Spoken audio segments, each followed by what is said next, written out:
Hi everyone, and welcome back to our podcast. I'm Diana Maria Georgescu, and I will be your host today.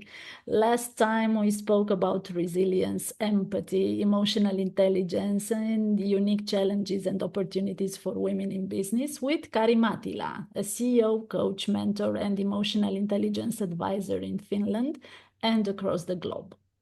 In this episode, we will tackle new key topics that deeply resonate with entrepreneurs everywhere, such as financial stability versus risk tolerance, cultural differences, innovative thinking, and business failure. The main goal of the entire discussion is to take valuable lessons from Israel and Sweden's innovative and mature business cultures and adapt them to the Romanian business context. Our special guest today is Aurélie Pratt, a business coach and mentor and a strategy and marketing consultant deeply rooted in the healthcare sector. With a career spanning over 25 years, Aurélie dedicated herself to driving brands towards excellence, leveraging her experience and passion for innovation to create impactful strategies and compelling marketing initiative and to nurture businesses that aspire to make a tangible impact in their respective industries. Aurélie well-established record allows her to guide small and medium businesses enterprises in the complex journey of the market penetration and strategic development. She is skilled in go-to-market strategy, branding strategy, global marketing management, market and business planning, company and product positioning, and international business growth. Throughout Aurélie's career, she has been privileged to advise many international clients, tailoring each engagement to meet diverse and unique challenges. Prior to her consulting ventures, she served in high-impact commercial roles, refining companies' business approaches to establish a dominant presence in their market. I'm truly honored and to welcome a business coach and mentor and a strategy and marketing consultant who brings broader business and cultural knowledge to the table today. Welcome, Aurélie, to our podcast. Thank you so much. Thank you so much for having me here. It's really an honor for me to participate. Well, let's start the discussion with a bit of background from Romanian market. In Romanian right now, there is this new trend of people in their 30s, 40s, 50s even, thinking about living the safe environment that the status of employees right now gives them and launching a new business, basically transitioning from financial stability to risk tolerance. Based on your business experience, which are the main things the future entrepreneur should take into account when assuming this kind of transitions, Aurélie? Well, it's a very interesting question because if we talk about cultures in general, I can tell you that looking at different countries, the different countries I worked in, and also other countries that I'm interested in and I'm looking at, it's the mere fact that you say in Romania, it's now people who were employed already in companies that are seeking entrepreneurship. And it's very different because in some other countries, like Israel, for instance, and some of the people in Sweden, people start with startups very early on. You would have very young people, almost just out of universities, that start their lives in startups. So of course, it's a very different journey when you have that. It's different when you have some experience in business, some experience in companies, and when you're just a student or just starting your life and you have this new baby that is the startup that you're building. So let's look at both sides. But if you say that in Romania, it's mainly people that already have an experience at work, then this is a little bit of an interesting case because I think people come, when they have this experience, they come with a different set of values and a different expectation to building a startup. The first thing I would say, they come with a bit more confidence, okay? Not overly confidence, which is good sometimes, which is not good in other times, but it's good sometimes. And they come with a set of experiences that they can bring into the startup. They can say what they want to do, like they had in their experience, and what they don't. But definitely, what I would say to any entrepreneur when they start the startup is think carefully, how long can you run with your idea before you hit the wall? Meaning, how long can you run in terms of the financial abilities that you have, in terms of the uncertainty that you can, sustain within yourself mentally and, in reality with other people. Think about your family. Think about what kind of support system you have around you. Will it be hard for them, or are they excited just like you? And think about really what you want to take from your experience as an employee, from your experience in other businesses, whether it's the way that people were managed, the way that the strategy was developed, what did they do right, what did they do wrong. So that is a question that people who have the experience, like you say in Romania, can start their journey with. Unlike people that come out of the university who just, just jump into the water without even thinking most of the times. But I think older people or people with more experience, they can allow themselves to plan ahead a bit better. And that's the first thing I would tell them. Plan ahead. Think about all the perspectives, all the aspects of the business that you're building. Think about your idea. Think about the difficulties that it can encounter. And try to plan as much as possible ahead.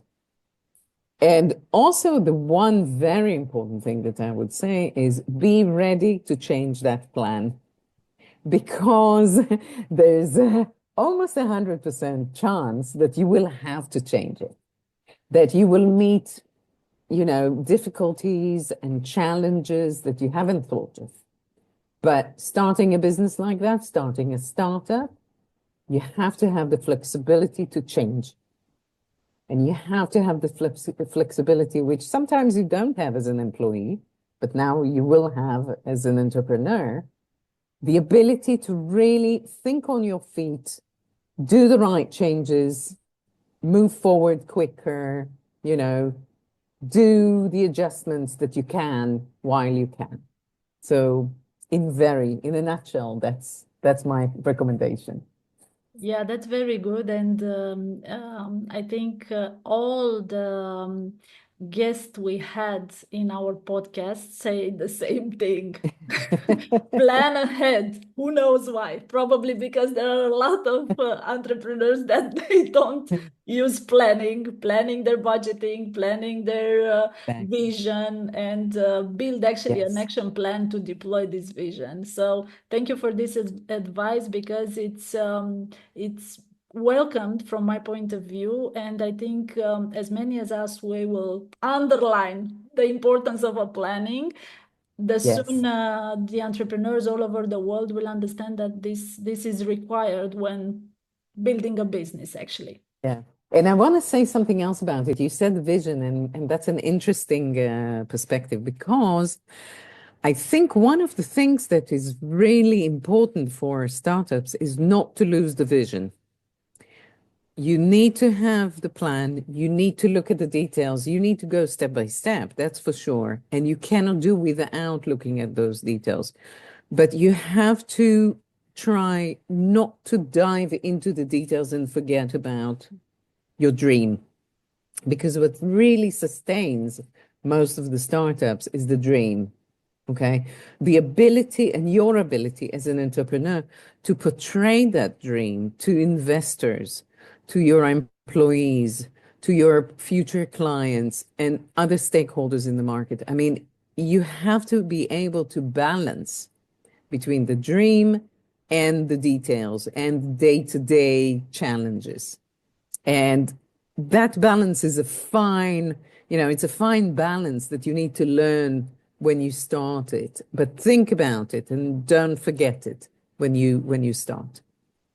Yeah, that's actually what sells your business to the world, Yes, your dream exactly. behind your vision. Yeah, Exactly, very exactly. good point. And a lot of investors are looking for that excitement, you know. It's the dreamers that can also translate it to something in the reality at that point. That is what attracts the investors eventually. That's right. Thank you, Early. Very good advice, and thank you for pointing this out. Now, you are based in Sweden, as far as I Yes. know. But Yes, coming yeah. from a so-called startup nation like Israel, how do Yes. you perceive the difference between these two countries, between Israel and Sweden? The business, the difference between their business environments. It's a good question because this is one of the things that I've been talking about with people for almost 20 years. 20 years ago, I worked with Swedish people in a big startup that became, you know, a company that was sold basically to Johnson and Johnson at the end. And we continued to work together in a startup they built in Sweden 20 years ago. That was long before startups were anything in Israel. In Sweden, it was not a startup nation back then at all. It was very bizarre to have a startup. There was hardly any real, you know, government support for it. It was not at all the style. But they were entrepreneurs and very visionary ones, and we built a startup together. And immediately I could understand the cultural differences between the two countries. And I have to be honest, I even see it today, although it changed a lot in the last 20 years. The Israeli culture, where startups have been, you know, Israel has been the startup nation for many years. And that even at a certain point in the 90s and the early 2000s, Israel was leading the world leader in number of startups every year per capita. It's amazing. I mean, over the US, more than England, more than anything. It was crazy, really. Everyone who had an idea started a startup. And there was a lot of confidence. There's something in the culture, in the Israeli culture, but maybe because it's a young country, maybe because of the way it was built. The culture is very entrepreneurial with everything. You just, you know, you have an idea, you want to do something, you just jump into it. Not always thinking And ahead, planning? not planning. Yes, that happens very often.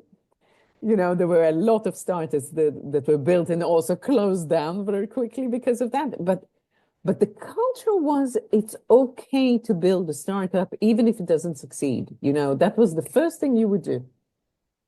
In Sweden, it's the complete opposite. There's a culture of, you know, conformity. You don't stand out. I mean, today, again, it's a bit different with the younger generation, but I'm talking about 20 years ago. Standing out was not a good thing in Sweden, culturally. You wouldn't be, you know, too successful because other people would be jealous. You know, you should be just successful as much as you need to. Very modest. There's something very nice about that culture on a daily basis because everything is just right. And there's actually a word for it in Swedish, lagom, which is it doesn't exist in any other language because it's very Swedish. You do the just right, not too much, not too little, you know, very Swedish. That's a very Swedish way of looking. But when you think about entrepreneurial spirit, lagom is what kills it, of course, because you don't want to do anything more than anything, more than anyone else. It's not, there's no, you know, standing out of the crowd. There's no that zest that you need to have, the dream, strong dream and energy that you need to have for a startup. So that was the first thing that I discovered. And it was really interesting to see it. And the more the years pass, and you know, things have changed a lot in Sweden, and now it is the startup nation of Europe. Basically, per capita, although it's not a big country, it has more or less the same number of people like Israel, it has a lot of startups. There's a lot of support from the government. There's a lot of initiatives. There's a lot of hubs, accelerators, venture builders. It's really beautiful to see it. And people feel confident to go and try. But there is still one thing that is different culturally, and that is the willingness to fail, to sustain failure. In Israel, and I can say it, and every Israeli businessman would agree with me. In Israel, if you haven't failed 2, 3, 4 startups, you haven't done anything. You're not really an entrepreneur.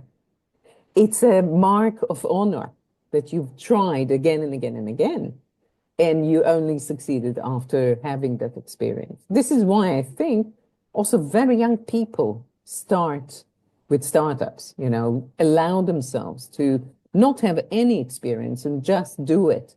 Because it's okay if it doesn't succeed, they'll close it down and continue to the next thing.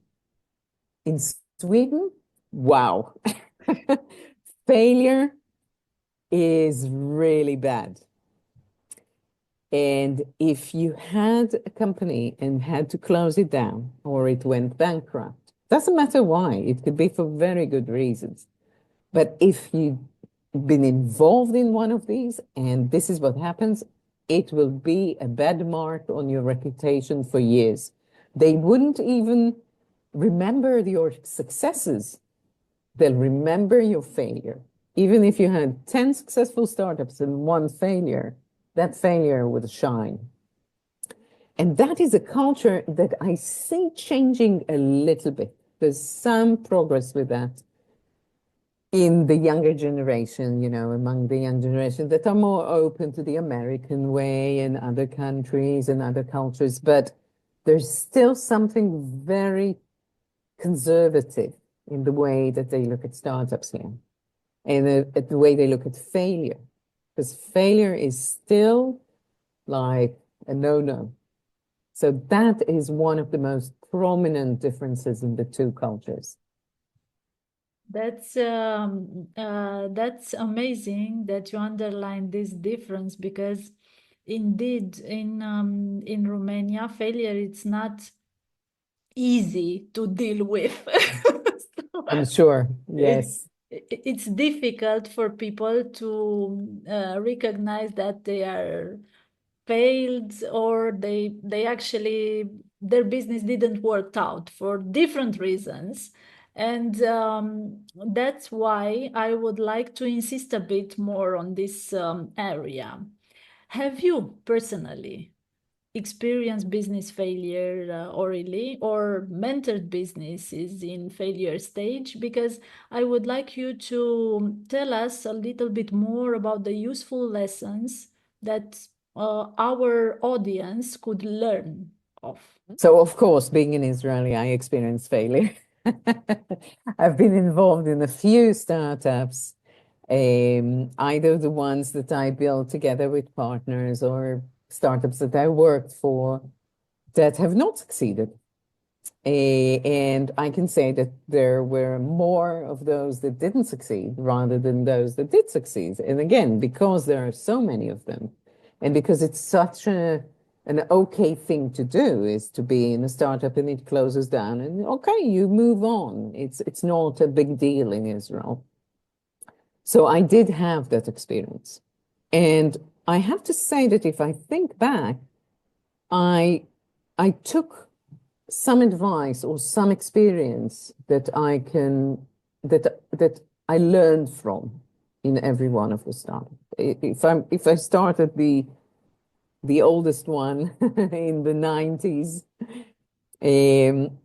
I think there was a problem of getting the money at the right time, for instance.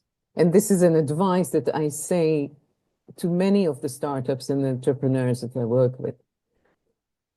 Do not think that if you raised a round of money, it doesn't matter if it's pre-seed or Series C, okay? Even those that raised the millions and the dozens of millions. You raised a fund, you raised an amount, and then you need to start working on your next round immediately. There's no room for relaxation in that sense. You cannot wait because it's so unknown, this environment, and it's so volatile. You cannot wait to the last minute before you start thinking about how you get your next round of funding. So that was what happened to the first one. It was just too late to raise money there. Too late. So that is one thing that I learned from this one. The next one that I was in was an interesting experience because it was a very exciting company. Beautiful idea, something that was really, the CEO there managed to attract us. We were a group of like 5 people, really excited about the idea and everything. And him and his partner invented something that was really good, a software. And then after a while, we discovered that half of what he's telling us is lies. It's not true. It's just not what they did. They did maybe part of it, but half of what he promised was all, he sold us a PowerPoint idea, not really a software. And that's another thing. And I would say that to both sides, entrepreneur that build their own companies, that are going to be CEOs of the company, but also employees that go to work in companies, in startups. For the entrepreneurs, I would say there's nothing more important than being honest with your people. There's nothing more important. You're a tiny group, usually, very close. You work a lot together. You have to trust each other. If you don't trust each other, if you are in a position that people will discover something that you promised and is not correct, or if you're lying, and that's true not just for the employees, it's also true for investors and for clients, etc. But the employees are the core of your business. Even if you have 3 of them, they are the most important asset you will have. And without them, you cannot go on. So that was one lesson learned from that company. And as an employee, what I would say, you need to be able to check it, to check what you promised. Be realistic. Don't go and follow someone's dream without really, just because you're excited. Don't fall in love too quickly just because you're excited. So that's the second advice I can give. Another advice I can give, and this is something else, and this I actually learned from the failure of our Swedish startup that was a really good idea but didn't succeed, is do not fall in love with your idea. This is something that I can say to most entrepreneurs. I mean, you have an idea, you really like it, you really want to invest your energy in it, and you want to raise money on it, and you need that dream, but when you fall in love, you become blind. You become blind to difficulties that you might have or challenges that can make your startup fail and not handle them on time. And that is a shame. Don't be afraid of criticism. Don't be afraid to ask others what they think about your beloved baby. It is a beloved baby, but it will grow and it has its own character and its own faults, and you need to be aware of them.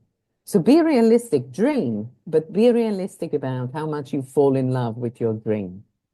So that's another advice I can give to most startups, and that is, a personal a personal experience for me. That's right. And I totally agree with you that when we have a business idea, if that idea starts from a passion, and this is a very well known, at least in Romania, but I've seen it in other countries as well, when people want to build a business, it's based on their own passion. Yes. So if it's already invested with this power, emotional power, it has attraction force on the market, but you exactly as you said before, when you look at your business as being your own baby, it's difficult to see its flaws, you know? Oh, So, exactly. so Exactly yeah, that's what I mean. It's difficult to see the flaws, but as a CEO, you really need to see the flaws. What I say to entrepreneurs when they start with the business and it goes on and they meet the challenges, I say to them, try to separate your entrepreneurship hat and CEO hat. There's, to be honest with you, there's not a lot of people who can do that. But if you can do it to a certain extent, it will help you because you have to be critical yourself towards what you do with your startup. Otherwise, again, you think of it as a baby and it's always right and it's always good and there's no room for criticism, which is that's a problem. that's right. I totally agree with you. And now, because we spoke about passions, transforming businesses. Let's go back a bit to the Swedish entrepreneurial, to the Swedish business environment. Yes. And look at their innovative thinking in business, because I have a personal story here with Sweden. In back in 2008, if I remember well, I was attending an MBA classes, and there I had to build a project about the innovation in business, and I was fascinated about Sweden and their innovative thinking. So fascinated that I said I have to move there and to live there. But Good. and I started to learn Swedish as well. But in the end, I did not move. After a couple of years learning Swedish and getting in touch with Wow. the culture and going there several times, I did not move because I love the sunshine. So I said it's not it's not the appropriate country for me. Not in the winter, that's for sure. That's for sure, exactly. The daylight, it's not enough for me. It's difficult for me to bear with the Romanian weather. So I understood that about myself and I did not do that step. However, I'm still fascinated with their innovative thinking, and I would like you to tell us a bit more about this aspect, this cultural thing, because I think it's a cultural thing from my It is. perspective, but I would Yeah. like to hear it from you living there now. Yes, absolutely. And I agree with you completely. There is a very unique, innovative thinking, as you say, it, a way to think about innovation here in Sweden, which I also am fascinated with. I think if I go back to something that I said before, for many years, Sweden is living in lagom, in this, conformist, equal. There's some good parts of that conformism because it's also allowed them to have a very well-educated society, good social services, an equal, more or less equal society for everyone. There are very good aspects of that conformism. But I think what is very unique about Sweden is that from very early age, they are educated for excellence. You can be a conformist, but they push everyone up at the same time.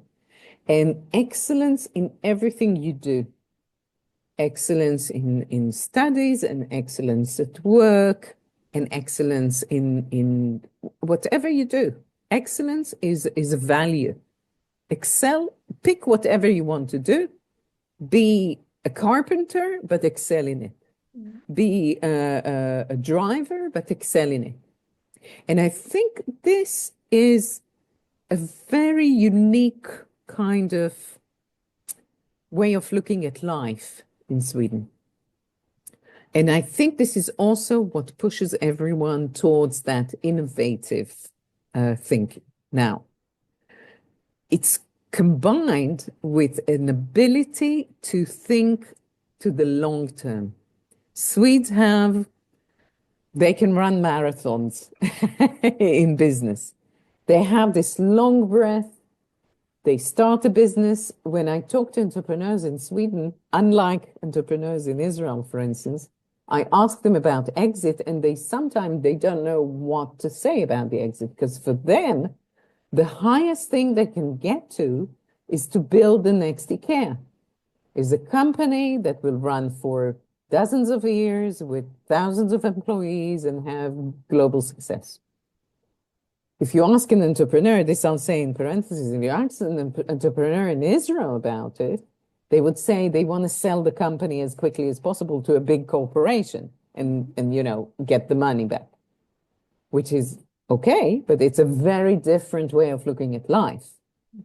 Because in Sweden, they have this ability to say, okay, slowly, slowly, with planning, good planning, we will build an international company from this tiny idea.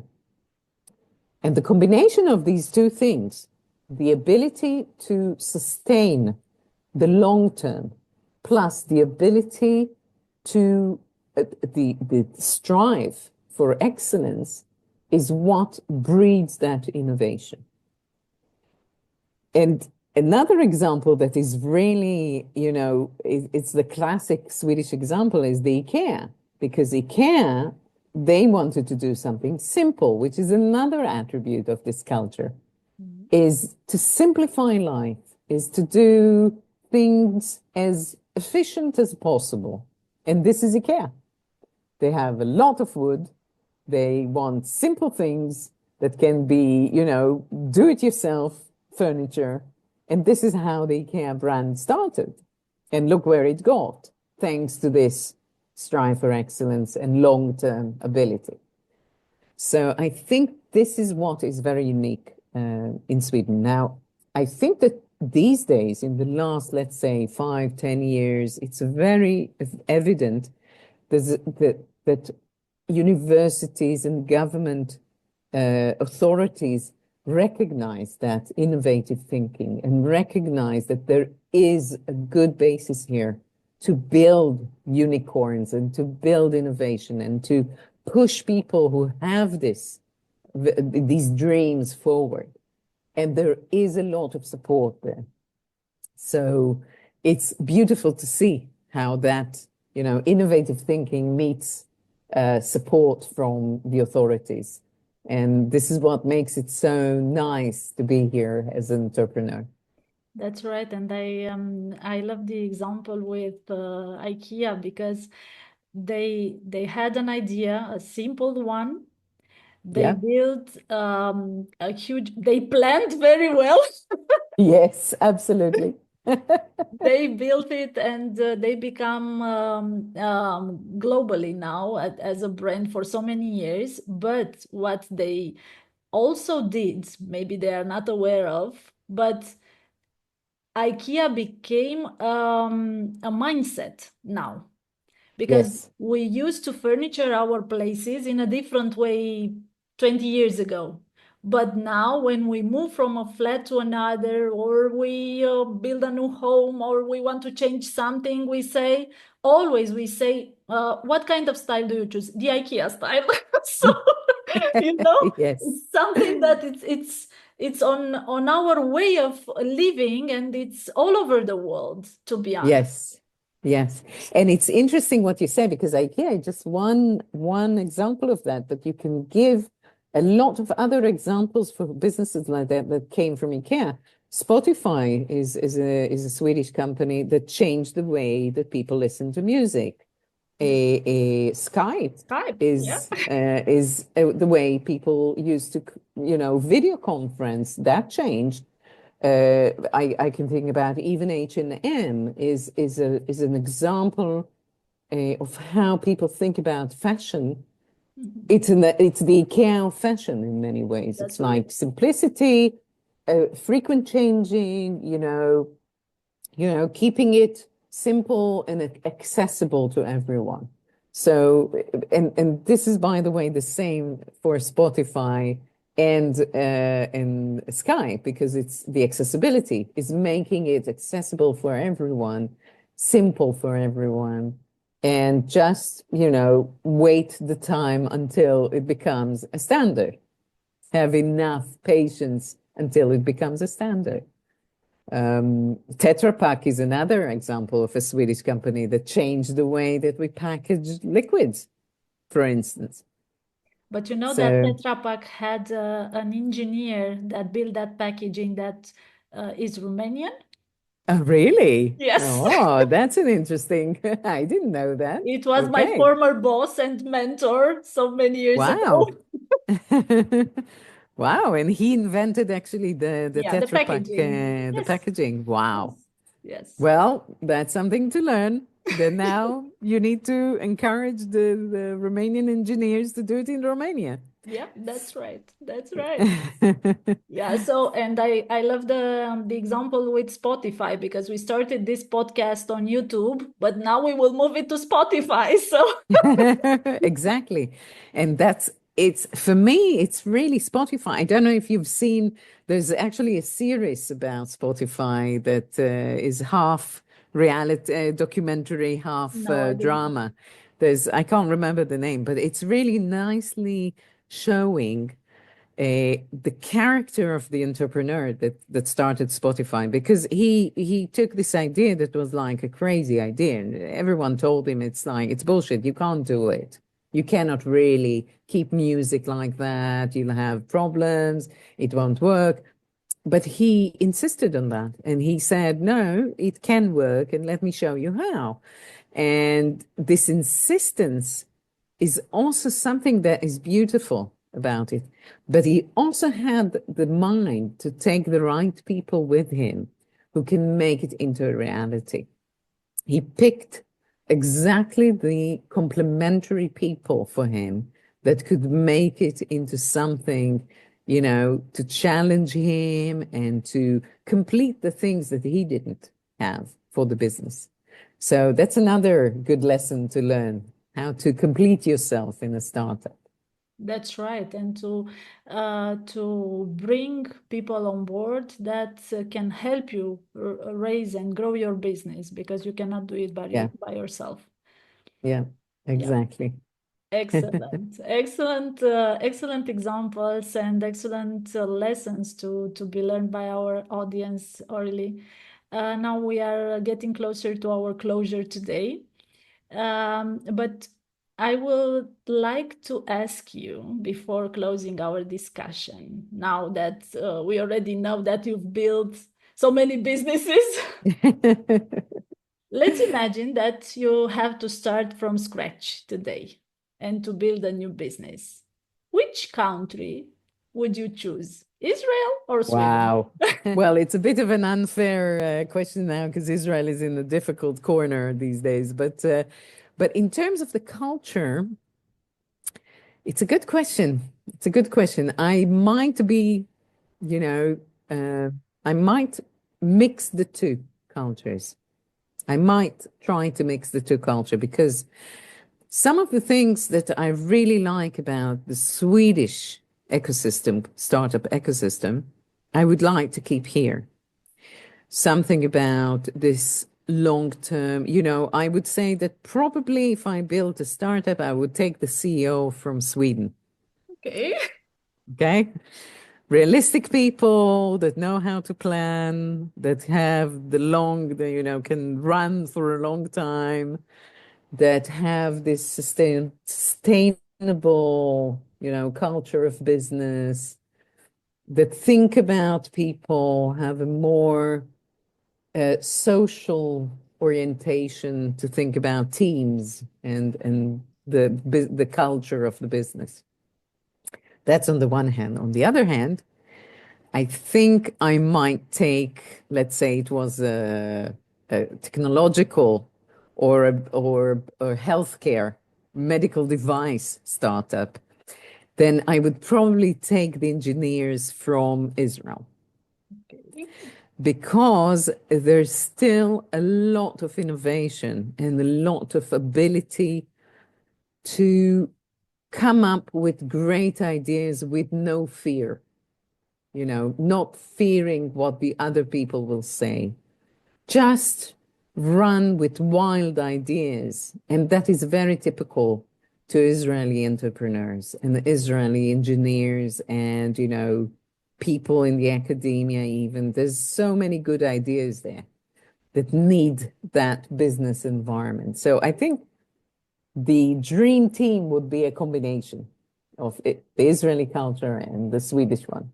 Excellent. But now I said that we will close the discussion, but this gives me another idea for another question.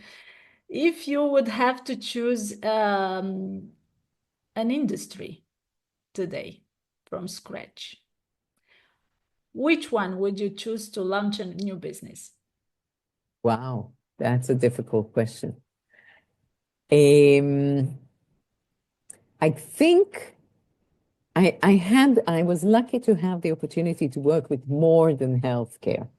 I'm a coach for the European Commission, so I work with a lot of the startups in the EAC Accelerator and other startups. And there I have the opportunity to see more than medical device or medtech or things like that. So I think one of the businesses that is really craving for innovation is renewable energy. I think this is becoming urgent to build and have new ideas. And one of the problems that I see in that industry is that there's a lot of ideas. I'm not saying that it's empty. There's a lot of ideas there, but they're not quick enough, not for their fault. I mean, these technologies take a long time to prove and to realize. But if someone could make a jump, someone can come up with an idea that would shorten things in that perspective, wow, I think that would be a great success. So that's one industry, I think. The other one, which I was lucky to have experience with, is femtech. I know it used to be a buzzword, now it's less of a buzzword, but I want to bring it back to the table because I think it's still, it was a buzzword. Everyone was talking about how, medicine is not equal to men and women. There are things that people don't understand still in healthcare about what women need, women's health, and special and differences between the genders. But I think that it wasn't exploited to the end. And I think there's still a lot of things that can be done there to make these, differences handled correctly in medicine, in healthcare. So I think that is also like a vast ocean that can be explored for many companies and entrepreneurs. Excellent. Excellent. Thank you so much, Orly, for everything that you've shared today with us. I really appreciate your vast experience. And today, in a short period of time, I learned and I have some new ideas. So I hope that our audience will take some notes from this beautiful discussion and from your experience as well. Thank you so much for having me. It was a real pleasure to participate in this podcast. And I look forward to any other questions, just go ahead and ask me. Excellent. And we encourage our listeners actually to send us questions and maybe to you directly. And if it's needed later on, maybe we can organize another podcast to go into more details with you on certain specific topics.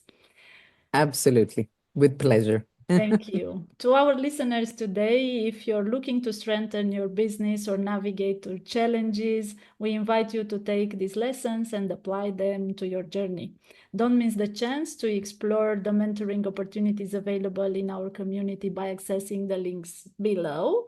They could make all the difference, I can tell you. So if you like our podcast, make sure you subscribe to our channel by clicking the subscribe button below. And for now, thank you for tuning in, and we'll see you next time.